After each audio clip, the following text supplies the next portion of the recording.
Welcome to ABC campus. आज हम business law के सब्जेक्ट में आईकैप की स्प्रिंग 2024 के अटेम्प्ट से एक past exam question discuss and solve कर रहे हैं। क्वेश्चन ये है कि Square Research is in process of developing a medical device with radio sensor technology. In January 2024 SR entered into an agreement with Crescent Pharmaceutical under which CP agreed to purchase, यानी Crescent pharma ने उनसे कहा कि हम purchase करेंगे 500,000 unit of that medical device from SR in June 2024। जनवरी में agreement हो रहा है और परचेज होगी 2024 में। If which is important, if SR obtains regulatory approvals from the Drug Regulatory Authority of Pakistan, CP paid an advance of rupees 10 million to SR. In February 2024 agreement याद रखें कि जनवरी में हो रहा था और बाइंग होनी थी जून के अंदर, और फरवरी में क्या हो रहा है? In February 2024, SR initiated the approval process with DRAP, जो Drug Regulatory Authority of Pakistan. However, before the approval was granted, the Ministry of Health revised its guidelines and banned the use of radio sensor technology for medical purposes. SR incurred rupees 12 million for obtaining the approval from Drug Regulatory Authority of Pakistan.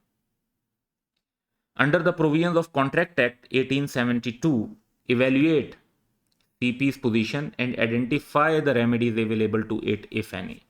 अब CP है crescent pharma, जिन्होंने ये order किया था।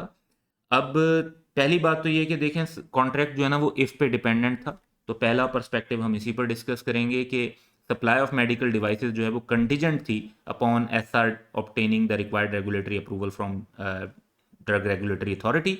तो performance of contract जो है ना वो ड्यू नहीं होगी किसी भी पार्टी के लिए अनटिल कि अप्रूवल ऑब्टेन हो जाए स्पेसिफाइड टाइम फ्रेम में, जो कि जून 2024 है।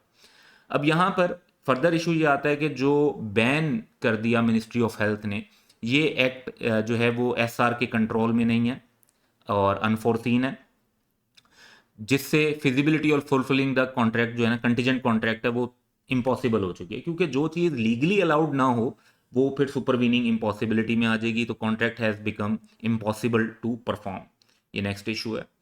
अब इस इम्पॉसिबिलिटी के प्रिंसिपल को देखा जाए तो उस बेसिस पर जो कॉन्ट्रैक्ट हुआ था, जब हुआ था तब एक वैलिड कॉन्ट्रैक्ट था, लेकिन बाद में इस सुपरवीनिंग इम्पॉसिबिलिटी की वजह से वो कॉन्ट्रैक्ट क्रीसेंट फार्मा और स्क्वायर रिसर्च के दरमियान जो कॉन्ट्रैक्ट है वो वॉइड हो गया है।